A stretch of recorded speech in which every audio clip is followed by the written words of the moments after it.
చేసుకుందాం. కొలస్సీయులకు రాసినటువంటి పత్రిక 2వ అధ్యాయం. కొలస్సీయులకు రాసిన పత్రిక 2వ అధ్యాయము. దయచేసి 6-7 వచనాలు చదువుతాం. లేకపోతే మొదటి నుంచి 7 వచనాలు చదువుతాం. మీ కొరకును లవోదికీయ వారి కొరకును శరీర రీతిగా నా ముఖము చూడని వారందరి కొరకును నేను ఎంతగా పోరాడుతున్నానో మీరు తెలుసుకుని కోరుచున్నాను. వారు ప్రేమ ఎందుకు అతుకబడి సంపూర్ణ గ్రహింపు యొక్క సకలైశ్వర్యం కలిగిన వారై దేవుని మర్మమై ఉన్న క్రీస్తును స్పష్టంగా తెలుసుకున్న వారై తమ హృదయంలో ఆదరణ పొందవలనని వారందరి కొరకు పోరాడుచున్నాను. ఎవరైనాను చక్కని మాటల చేత మిమ్మల్ని మోసపరచుకుంటున్నట్లు ఈ సంగతిని చెబుతున్నాను.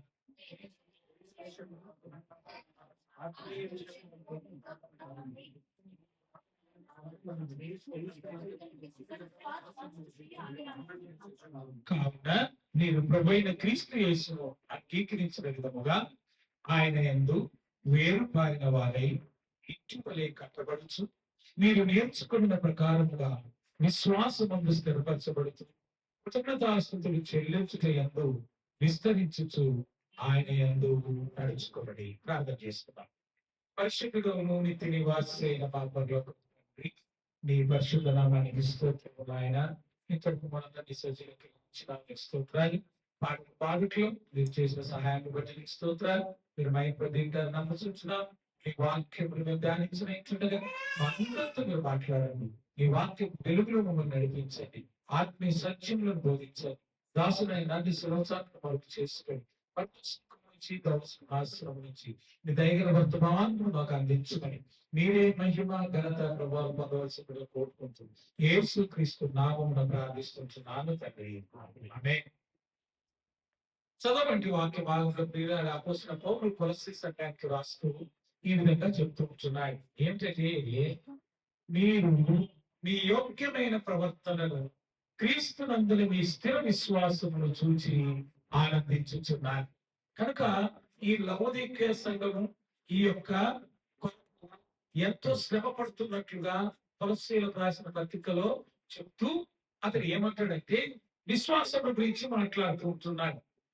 కావున మీరు ప్రభువైన క్రీస్తు యేసును అంగీకరించిన విధముగా ఆయన యందు వేరుపారిన వారై ఇంటి వలె కట్టబడుచు. కనుక ప్రియులారా, ఈ 2 విషయాలను మనం ధ్యానించుకున్నాం. మన విశ్వాసము ఏ విధంగా ఉండాలి అన్నట్లయితే, యేసుక్రీస్తును అంగీకరించినటువంటి వారు, యేసుక్రీస్తును తమ హృదయంలో చేర్చుకున్నటువంటి వారు ఏ విధంగా ఉండాలి విశ్వాసములు అన్నట్లయితే, ఆయన యందు వేరు పారినటువంటి వారై. అంటే వేరు పారడం గమనించిన ప్రియులారా, ఒక చెట్టు నిలబడుకోవాలి అన్నట్లయితే వేరు ఎంతో ప్రాముఖ్యమైనటువంటిది. వేరు లేకుండా చెట్టు లేదు.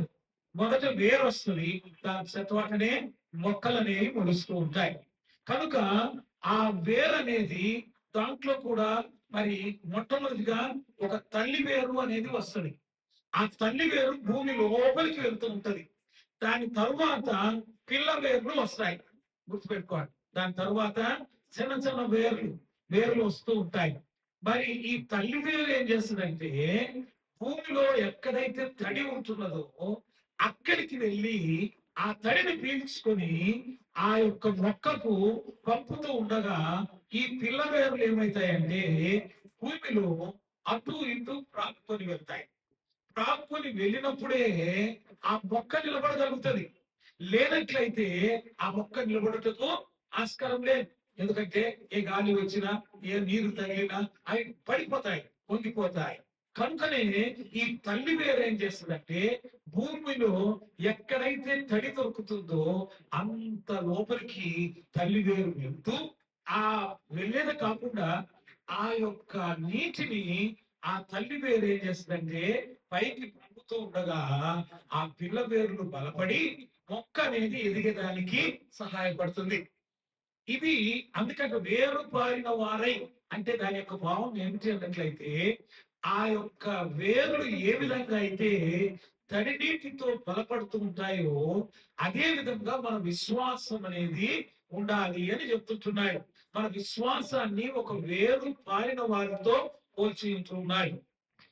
కాబట్టి ప్రియులారా గమనించండి, మన యొక్క విశ్వాసము ఏ విధమైనది ఉండాలంటే, మన విశ్వాసం అన్నది మనుషుల మీద కాకుండా దేవుని మీద మాత్రమే మనం విశ్వాసం పెట్టుకొని ఉండాలి.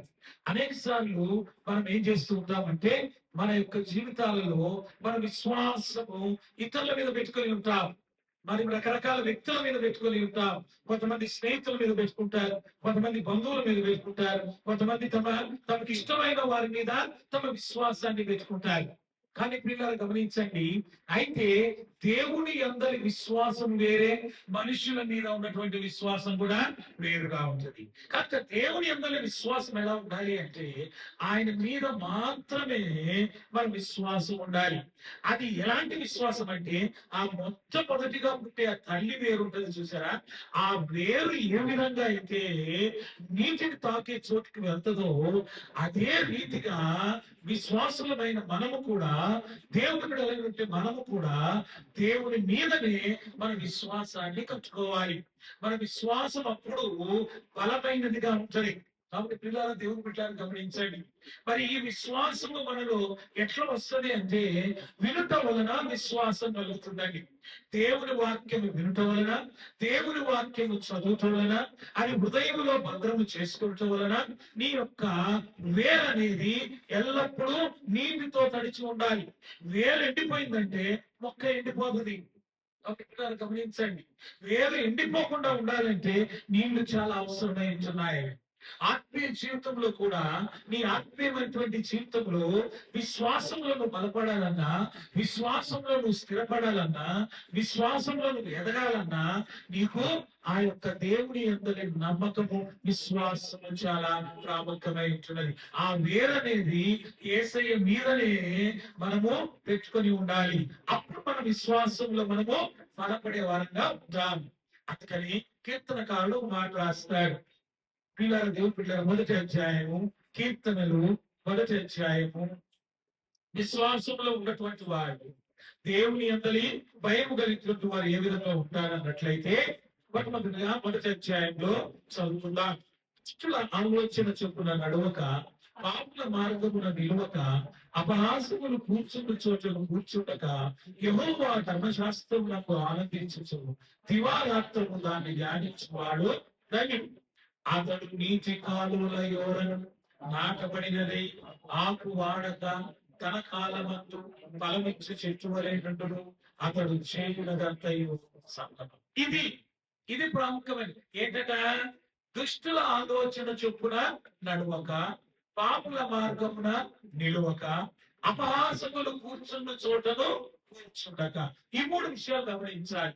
నడువక, నిలువక, కూర్చుండక. ఇది చాలా ప్రాముఖ్యమైనటువంటి విషయము. దైవికమైన బిడ్డలైనటువంటి వారికి, విశ్వాసులుగా చెప్పుకుంటాము, మనము వారి ఆలోచనను తీసుకుంటాం. దుష్టుల ఆలోచన చొప్పున నడువక. అనేక సార్లు మన ఆలోచన కొరకై దేవుని దగ్గరికి వెళ్ళం. మనం ఏం చేస్తామంటే వెంటనే ఎవరి దగ్గరికి వెళ్తామండి? స్నేహితులను అడుగుతాం, లేకపోతే రకరకాలు అడుగుతాం. కూడా ఈ మధ్యలో అదేమొచ్చింది, ఏమంటారు, ఏమంటారు, ఏంటది, ఆర్టిఫిషియల్ ఇంటెలిజెన్స్, ఏఐ వచ్చిందట.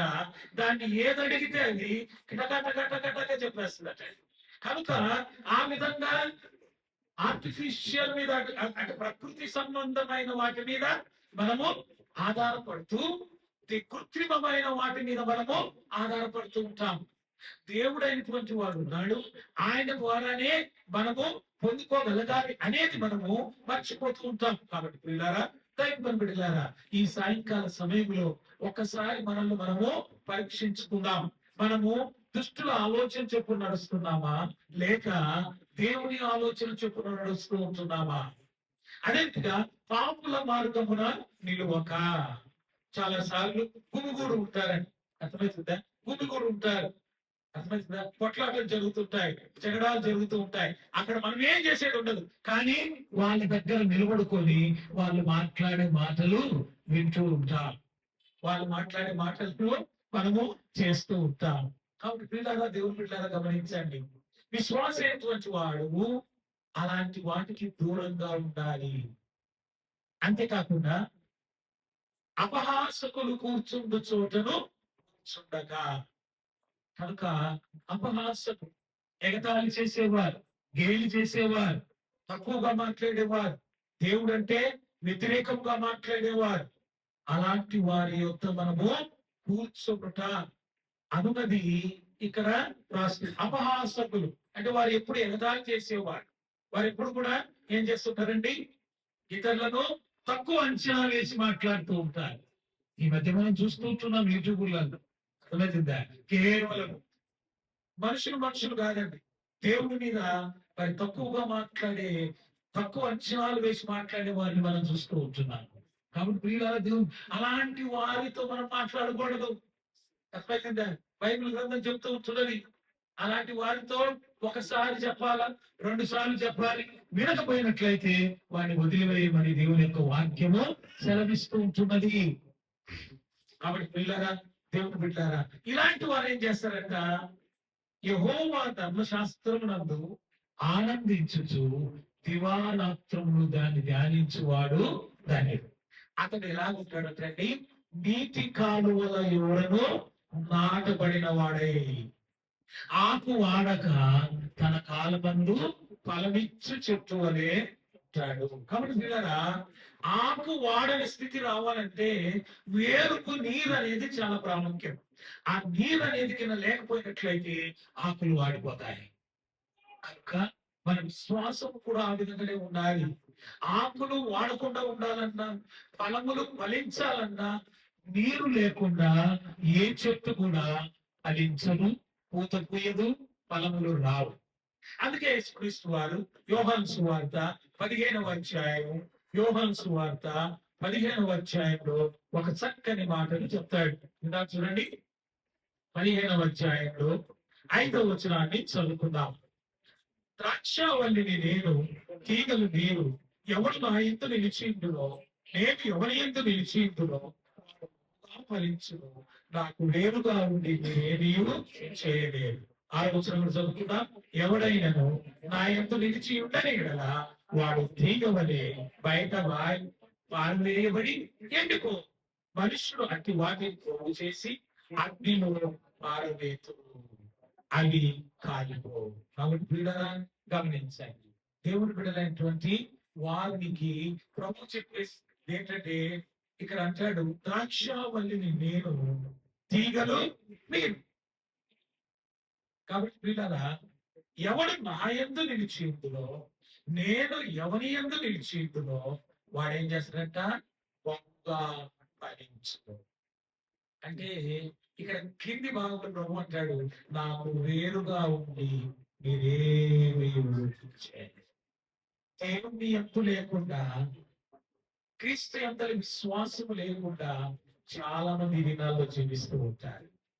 ఆయనకు వేరుగా ఉండి మనం ఏమి కూడా చేయలేము. గమనించండి, తీగ ద్రాక్షావళిలో ఉంటేనే ఫలములు ఫలిస్తుంది. తీగ ద్రాక్షావళిలో ఉంటేనే కాయలు కాస్తుంది, ఫలాలను మనకు ఇస్తుంది. అది ఆ యొక్క కాండం నుండి పక్కకు వెళ్ళినట్లయితే ఆ తీగ ఎండిపోతుంది. వ్యవసాయకుడు ఏం చేస్తాడు? దాన్ని ఎండిపోయిన కొమ్మలను కట్ చేస్తాడు. కట్ చేసేసి పక్కన పడేస్తాడు. ఎందుకంటే ఆ ఎదిగే కొమ్మలకు ఈ యొక్క, గమనించండి పిల్లలు, ఏంటి చెప్పండి, ఈ యొక్క ఎండిపోయిన కొమ్మ అడ్డుగా ఉంటది. కాబట్టి వ్యవసాయకుడు దాన్ని, అంటే ఎందుకండి, మనం అందరికీ మీకు వరి వేసేది తెలుసు, వరి వేస్తారు కదండి. వరి వేసినప్పుడు అర్థమైందా? నాటిన తర్వాత ఏం చేస్తారు చెప్పండి? కలుపు తీస్తారు. కలుపు మొక్కలను దానికి ఒక ఒక ఒక నెల అయిన తర్వాత ఇప్పుడు కలుపు తీస్తారు. ఎందుకు తీస్తారు చెప్పండి? అవి కింద ఉన్నట్లయితే ఈ మొక్క ఎదగదు, కనుక దాన్ని తీసి పడవేయాలి. అదే రీతిగా దేవుని బిడ్డలైనటువంటి మనము, విశ్వాసులైనటువంటి మనము కూడా ఏం చేయాలి అన్నట్లయితే, దేవుని బిడ్డలారా గమనించండి, అలాంటి బిడ్డలమైనటువంటి మనము ఆయనలో ఉన్నప్పుడే మనము ఫలిస్తాం. ఆయన నుండి నువ్వు వేరైనట్లయితే ఎండిపోతావు. కనుక నీ విశ్వాసం అన్నది దేవుని మీద తప్ప ఇతరుల మీద ఉండకూడదు. విశ్వాసం అనేది హృదయాంతరంగంలో ఉండాలి. అది గమనించండి పిల్లరా. అబ్రహాం యొక్క విశ్వాసం మనం చూసినట్లయితే ఎలాంటి విశ్వాసం మనం కలిగి ఉండాలి అన్నట్లయితే అబ్రహాము ఏమని నమ్మినాడట చదువుకున్నా చూడండి. రోమీలకు రాసినటువంటి పత్రిక 4వ అధ్యాయము 4వ అధ్యాయము దయచేసి మరి 18 వచ్చిన 17, 18 దయచేసి చదవ. 17, 18 అందరు కలిసి చదవండి గట్టిగా.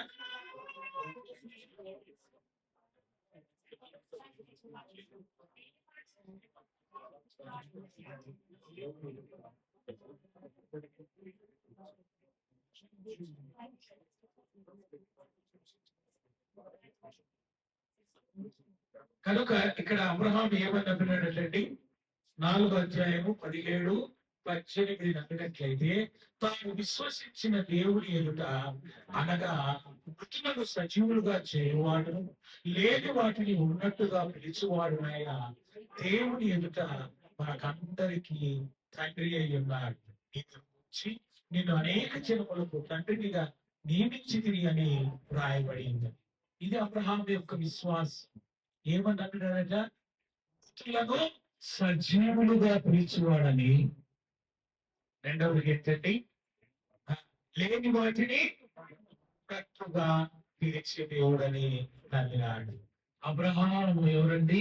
విశ్వాసులకు తండ్రి. అదే కంటిన్యూ చేస్తూ ఇంకా ఏమంటాడంటే ఎట్లా నమ్మినాడంట? నీకు సంతానం ఇలాగూ ఉండునని చెప్పిన దాన్ని బట్టి తాను అనేక జనములకు తండ్రి ఎగునట్లు నిరీక్షణకు ఆధారము లేనప్పుడు నిరీక్షణ కలిగి నమ్మినాడు. నిరీక్షణకు ఆధారం లేనప్పుడు.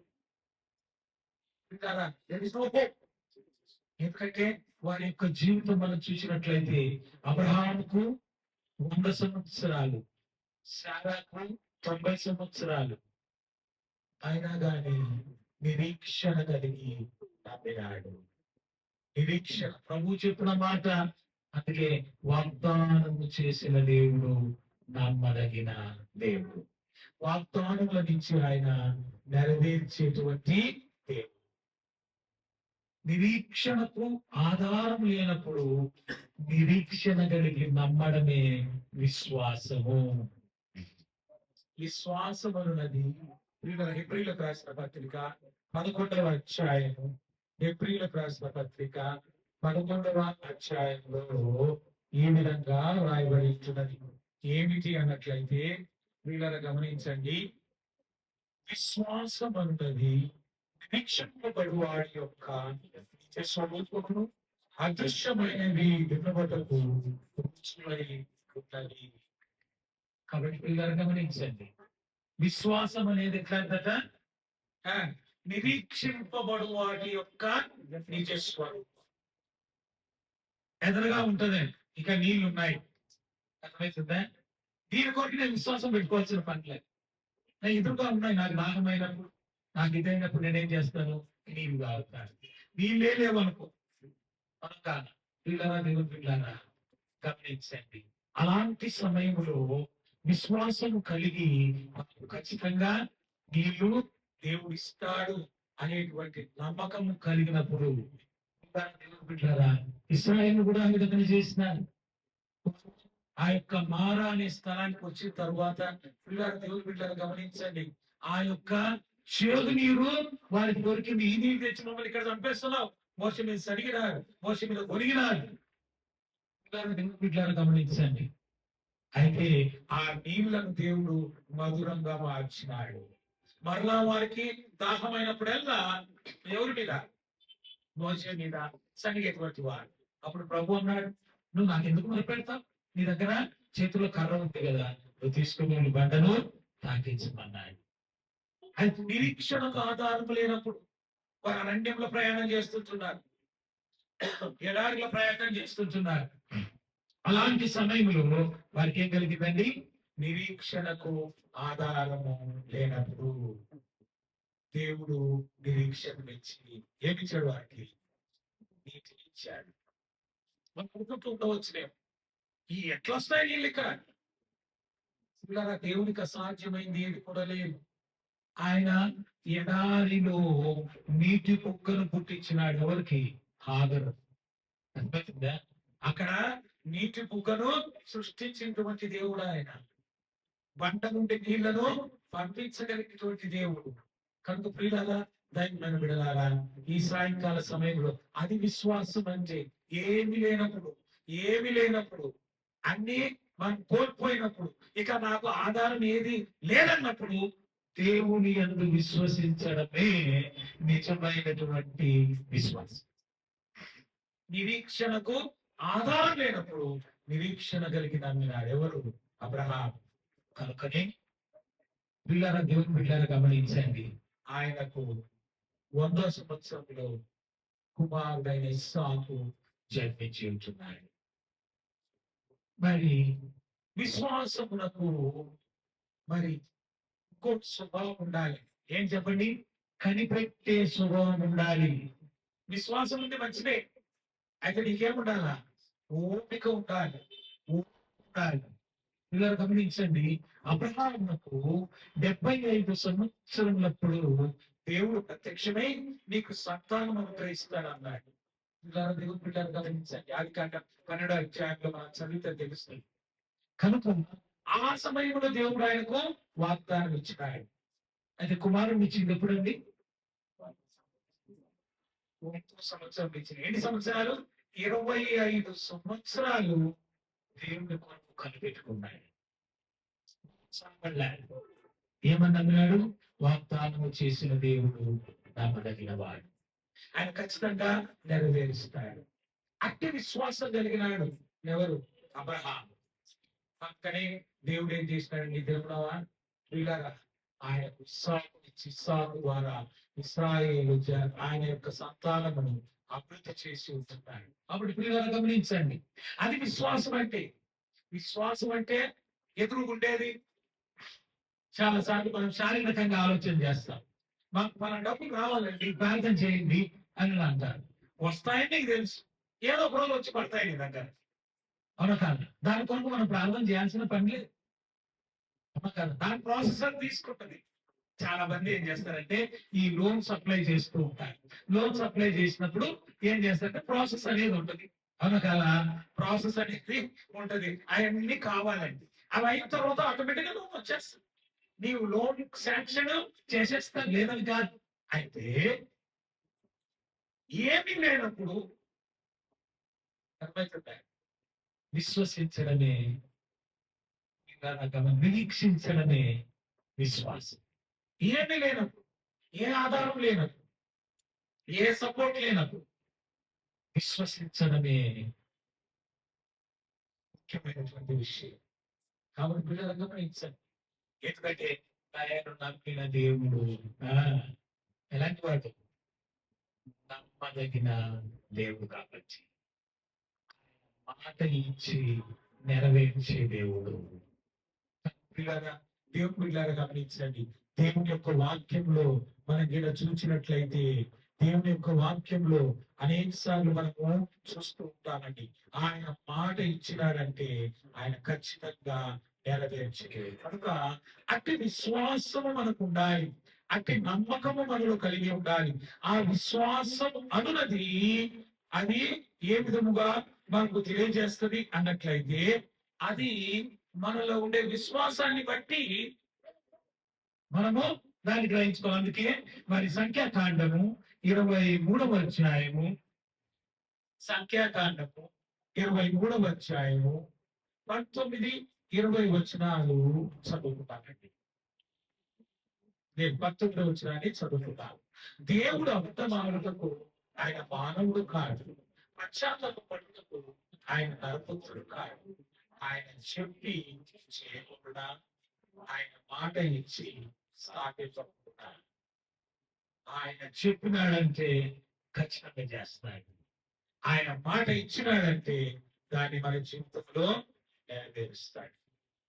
కాబట్టి పిల్లలు గమనించండి, అలాంటి నమ్మకము, విశ్వాసము కలవారమై మనము జీవించాలి. కనుక నువ్వు ఏ విధంగా జీవించగలుగుతున్నావు అన్నట్లయితే నీ విశ్వాసమును బట్టి నేను జీవించగలుగుతున్నానని చెప్పాలి. చెట్టు కనపడుతుంది కానీ వేరు కనపడుతుందండి, కనపడదు. చెట్టు ఉంది అంటే దానికి వేరు ఉంది అని అర్థం. విశ్వాస జీవిస్తున్నాడు అని అంటే అతడు క్రీస్తులో ఉన్నాడని అర్థం. కాబట్టి పిల్లరా, అట్టి జీవితాన్ని మనం జీవించాలి. అలాంటి విశ్వాసం మనలో ఉండాలి. విశ్వాసము బలమైనదై ఉన్నప్పుడు ప్రియులారా, దేవుని యొక్క గొప్ప కార్యాలు మన జీవితాల్లో జరిగేది మనం చూస్తాం. ఆ విశ్వాసం మనలను గమనించండి, ఆ విశ్వాసం నుంచి తొలగించిన కొరకై దుష్టుడైనటువంటి సైతానుడు అనేకమైనటువంటి ప్రయత్నాలు చేస్తాడు. చూడండి, హెబ్రీయులకు రాసినటువంటి పత్రిక 12వ అధ్యాయము, హెబ్రీయులకు రాసిన పత్రిక 12వ అధ్యాయంలో ఆ మాటలు చూస్తాం. ఏమంట, ఇంత గొప్ప సాక్షి సమూహము మేఘం వల్లే మనను ఆవరించి ఉన్నందున మనము కూడా ప్రతి వారము చిక్కుల పెట్టు పాపమును విడిచిపెట్టి విశ్వాసమును తొలగించేదానికి సులభముగా చిక్కుల పెట్టు విశ్వాసమునకు కర్తయు దానిని కొనసాగించువాడునైన యేసు వైపు చూచుచు మన ఎదుట ఉంచబడిన పందెమును కనుక ఎవరు వైపు చూడాలంట? విశ్వాసము కలిగించిన కర్త అయినటువంటి యేసయ్య వైపు చూచి ఈ లోకంలో మనము పంటెంలో పరిగెత్తాలని. లోకంలో ఉన్నప్పుడు అనేకమైన శోధనలు వస్తాయి, అనేకమైనటువంటి నిరుత్సాహమైన పరిస్థితి మనకు కలుగుతుంది, నిరుత్సాహమైన పరిస్థితి మనకు ఏర్పడుతుంది. కొన్ని స్థితులలో సహాయం లేని స్థితిలో కూడా మనము అలాంటి స్థితి మనకు వచ్చినప్పుడు మన చూపు ఎవరి మీద ఉండాలంటే విశ్వాసమునకు కర్త అయిన యేసు వైపు చూసే వారంగా ఉండాలి. మానవ రీత్యా మన మనుషుల మీద ఆధారపడతాము. అందుకే దావీదు గారు అంటాడు, మనుషుల సహాయము వ్యర్థము. 118వ కీర్తన 118వ కీర్తనలో చాలా చక్కగా వివరిస్తారు. చూడండి, అక్కడ ఏమంటాడంటే 118వ కీర్తన దయచేసి 8వ వచనాన్ని చదువుదాం. మనుషులను నమ్ముకుంటు కంటే ఆశలను నమ్ముట కంటే ఆశ్రయించలేదు. కనుక మనుషులను నమ్మి మోసపోయిన వారు అనేక ఉంటున్నారు. దేవుణ్ణి నమ్మి విశ్వసించిన వారు ఎప్పటికీ కూడా మోసపోరు. ఆయన ఇచ్చిన మాట నెరవేరుస్తాడు. ఆయన మాట ఇచ్చి నెరవేర్చకుండా పిల్లల దేవుని బిడ్డలను గమనించండి, ఆయన ఖచ్చితముగా నెరవేరుస్తాడు. అట్టి దేవాది దేవుణ్ణి మనము కలిగి ఉన్నాం. మన విశ్వాసం ఆయన మీదనే ఉండాలి. మన విశ్వాసము యేసు వైపునే మన చూపు ఉండాలి. ఆయనను చూస్తూ మనము ముందుకు సాగుతూ ఉండాలి. కాబట్టి పిల్లల దేవుని బిడ్డల గమనించండి, మరి నీ విశ్వాసం ఏ విధంగా ఉంటున్నది? నీవు ఎవరి మీద ఆధారపడుతున్నావు? దేవుడు నమ్మినానంటావు, విశ్వసించినావు అంటావు. నీ యొక్క అవసరాలకు, నీ అక్కర్లకు, నీ ఇబ్బందులకు, నీకు ప్రతిదానికి మనుషుల మీద ఆధారపడుతూ ఉంటున్నావు. ఏమన్నట్టు కొంతమంది ఏమంటారు తెలుసా అండి, దేవుడు కూడా మనుషుల్లాగానే కదండి సహాయం చేసేది అని వాళ్ళు అనేక సార్లు ఈ మాటలు ఉపయోగిస్తూ ఉంటారు. కానీ ప్రియులారా, మనుషుల మీద కాదు, దేవుని మీద నీకు ఉండాలి. దేవుని వైపు నువ్వు చూచేవాడిగా ఉండాలి. నీ ప్రతి అవసరతలు, ప్రతి అక్కరలు నీవు యేసయ్య వైపు చూడాలా. ఆయన వైపు చూస్తూ ఉన్నప్పుడే నీ విశ్వాసం అనేది వృద్ధి అవుతుంది. ఆయన వైపు నీ యొక్క దృష్టి లేకుండా ఉన్నట్లయితే వీళ్ళగా పక్కకు వెళ్ళిపోయేదానికి ఆస్కారం ఉంటున్నది. అది ఎలాంటి క్లిష్ట పరిస్థితి అయినా వీళ్ళని దేవుని బిడ్డలారా గమనించండి. దేవుని అందరి విశ్వాసం అన్నది చాలా ప్రాముఖ్యమైనటువంటిది. పిల్లారా, మరి అట్టి విశ్వాసం మీలో ఉన్నదా? అట్టి బలమైన విశ్వాసం మీలో ఉన్నదా? నేను కూడా ఆయన యందు విశ్వాసం వచ్చినాను అని చెప్తున్నావు కదా, మరి మనుషుల మీద ఎందుకు ఆధారపడుతున్నావు? మనుషులను ఎందుకు ఆశ్రయిస్తుంటున్నావు? ప్రశ్న వేసుకో నీకు నీవే. నీకు తెలుసు దేవుని మీద ఆధారపడకుండా నీ సమయం వచ్చినప్పుడు నువ్వు ఎంతమంది మీద నీ దృష్టి మళ్ళింది? ఎవరి దగ్గరికి వెళ్ళినావు సహాయం కొరకు? దేవుని బిడ్డలారా గమనించండి.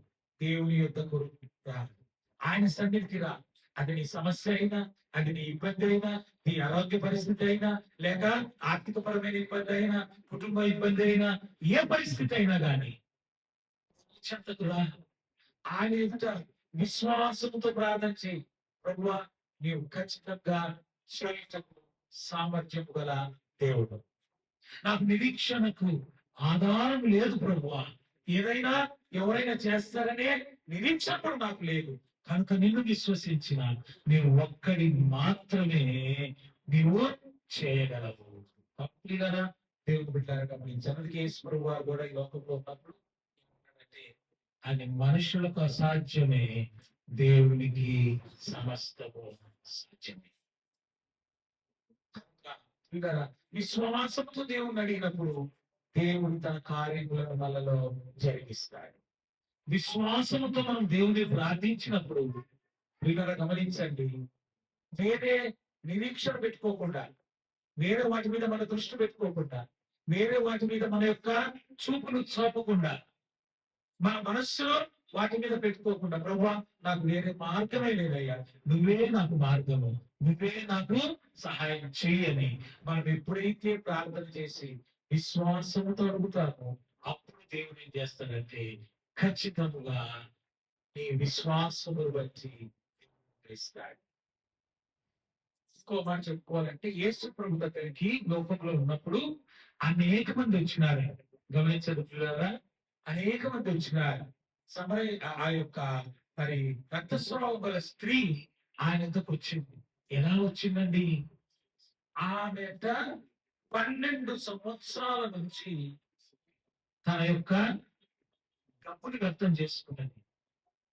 నానా తిప్పలు పడి వైద్యుల చేతకాల డబ్బులు వేయపరుచుకునింది. కనిపిస్తుందా? ఆఖరికి ఒక తీర్మానానికి వచ్చిందట. ఏమని? నేను యేసు ప్రభు యొక్క చెంగును మాత్రం నేను ముట్టుకుంటాను, అప్పుడు నా రక్తధార నిలిచిపోతుందని విశ్వసించి వచ్చి ఎట్టి విశ్వాసముతో ఆమె వెనుక నుండి వచ్చి ఆయన వస్త్రం చేపు ముట్టుకుంది.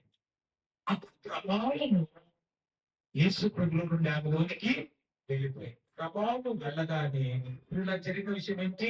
ఆమె రక్తధార నిలిచిపోయేను. ఏమని? అరే, నన్ను ఎవరు ముట్టుకున్నారు, నన్ను ఎవరు తాకినారు?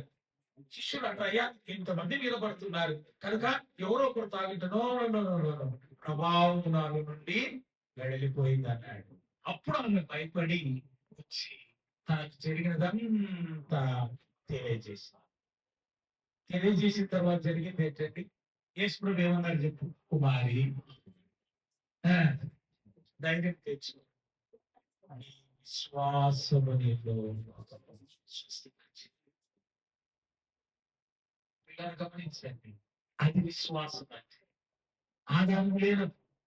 నీ ప్రయత్నాలన్నీ నువ్వు చేసినావు, నీ ప్రైమ్స్ అన్ని నువ్వు వేసేసినావు, ఎక్కడికి వెళ్ళాలో అక్కడికి వెళ్ళావు, ఏమేం చేయాలో చేసినావు అనుకున్నావు. కానీ ఆ స్త్రీ ఏ విధంగా అయితే డిసిషన్ తీసుకున్నదో, నేను యేసు ప్రభు దగ్గరికి వెళ్ళి ఆయన వస్త్రము చెప్పు మాత్రం నేను ఉంటాను, నాకు స్వస్థత వస్తుందని ఏ విధంగా విశ్వసించి వచ్చి ముట్టి స్వస్థత పొందిందో అలాంటి విశ్వాసం మనం కూడా కలిగి ఉండాలి. మన విశ్వాసం చూసి ప్రభు మెచ్చుకోవాలా. నా కుమారుడా, నీ విశ్వాసము నిన్ను విశ్వాసమును బట్టే స్వస్థత ఇచ్చేదే. విశ్వాసం లేని వారికి స్వస్థత దొరకదు ఎప్పుడు కూడా. కనుక ఈ సాయంకాల సమయంలో నీ విశ్వాసం చంచలమైన విశ్వాసంగా ఉన్నదా? స్థిరమైన విశ్వాసం ఉందా? మీదనే నీ విశ్వాసం ఉందా? లేక నీ విశ్వాసంలో అటు ఇటు తిరుగుతూ ఉంటున్నావా? గమనించాలి. నీ విశ్వాసం క్రీస్తు మీద ఉన్నప్పుడు నీవు కూడా ఫలిస్తావు, అభివృద్ధి చెందుతావు. ఆయన నిన్ను దీవిస్తాడు. విశ్వాసము లేకుండా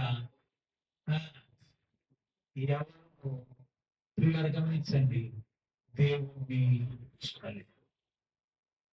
కనుక విశ్వాసం మీద ఉన్నదా? నీ యొక్క సమస్యలు కావచ్చు, నీ కలవరంలో కావచ్చు, నీ ఇబ్బందిలో కావచ్చు, చూడాల్సినది విశ్వాసమునకు కర్తయు దాని కొనసాగించు వాడునైనా యేసు వైపు చూచుచు విశ్వాస రంగంలో పరిగెత్తాలి. అట్టి కృప దేవుడు మనందరికీ అనుగ్రహించుగాక. ప్రార్థన చేసుకుందాం. దయచేసి అందరూ తల వంచండి, ఈ సమయంలో ప్రార్థన చేసుకుందాం. మనం పరీక్షించుకుందాం.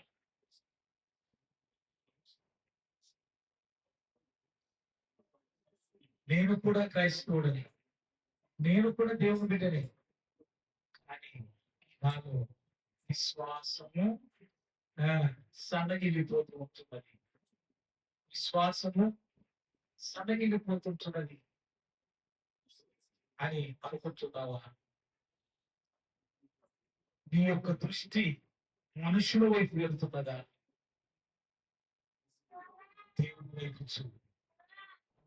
నీవే నాకు ఆశ్రయం, నీవే నాకు దుర్గం, సహాయం చేయమని ప్రభు విశ్వాసంతో అడిగినట్లయితే దేవునికి అనుగ్రహిస్తాడు. నేను విశ్వాసము నిలకడగా ఉంటున్నట్టు నీ కృప నాకు దయచేయమన్నాడు. విశ్వాసమందు నిలకడ నాకు కావాలి ప్రభు. ప్రభుని ప్రార్థించు, నీకు అనుగ్రహిస్తాడు. చంచలమైన మనస్సు ఉండకూడదు, అది నీకు కలవడాన్ని రేపుతుంది. నీ విశ్వాసాన్ని నుండి తొలగించేటట్టు చేస్తుంది. స్థిరమైన మనస్సు నాకు కలుగు చేసి స్థిరమైన విశ్వాసములో నేను నిలబడి ముందుకు సాగునట్లుగా నీ సహాయం దయచేయమని ప్రభుత్వ ప్రార్థించుకున్నాను. పరిశుద్ధుడు నిత్య నివాసి అయిన మా పరలోకపు తండ్రి, నీ పరిశుద్ధ నామానికి స్తోత్రములు. ఆయన ఇతరు మందరిని సజీలకు ఇచ్చిన స్తోత్రాలు. అవును తండ్రి, మా యొక్క విశ్వాసము నా తండ్రి వేరు పారినదై ఉండాలని మీరు తెలివించిన నీకు స్తోత్రాలు. నాయన ఆ వేరు స్థిరంగా ఉంటేనే చెప్పు నాయన ఒక్క నిలబడుకోగలుగుతుంది. ఆయన మాలో విశ్వాసం స్థిరంగా ఉంటేనే మేము క్రీస్తులో నిలబడుకోగలుగుతాం. ఆ ఒక్కసారిగా నిలబడాలంటే వేరు ఎంత ప్రాధాన్యము. నీ యొక్క విశ్వాసం మాకు అంతటి ప్రాధాన్యం ప్రభువా. అటు వారిని మేము నా తండ్రి నాయన ద్రాక్షావల్లిలో నాయన మా యొక్క నాయన తీగ నిలబడి ఉంటేనే ఫలిస్తుందని చెప్పిన రీతిగా మేము నీ అంతుంటే ఫలిస్తాం. మేము నీ అంతుంటేనే నా ప్రభువా మేము నాయన అన్నిటిని పొందుకోగలుగుతాం. నీకు వేరుగా ఉండి నేనేమి చేయలేమని తెలియజేసిన స్తోత్రాలు. ఇంకా ఓడిన బిడ్డల్లో విశ్వాసంలో ఎవరైతే నా ప్రభువా కొత్తగా ఉంటున్నారు అలాంటి వారిని దర్శించండి. విశ్వాసంలో బలపరిచి కొనసాగింపు చేసి విశ్వాసంలో కర్తయి దాన్ని కొనసాగించువాడు నాయన యేసు వైపు చూచుటకు నీకు వారిని అనుగ్రహించమని యేసు క్రీస్తు వారి శక్తి గల గంభీరమైన ఘననామమున ప్రార్థిస్తున్నాను తండ్రి. మనం లేచి పడుకున్నట్లయితే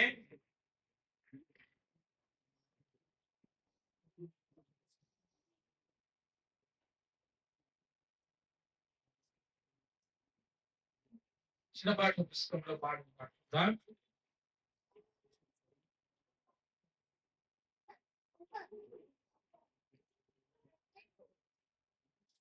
117వ పాటను పాడుతున్నాం. సారథి దొరికెను మనకు సాగిపోదమా సర్వసంగమా సాగిపోదమా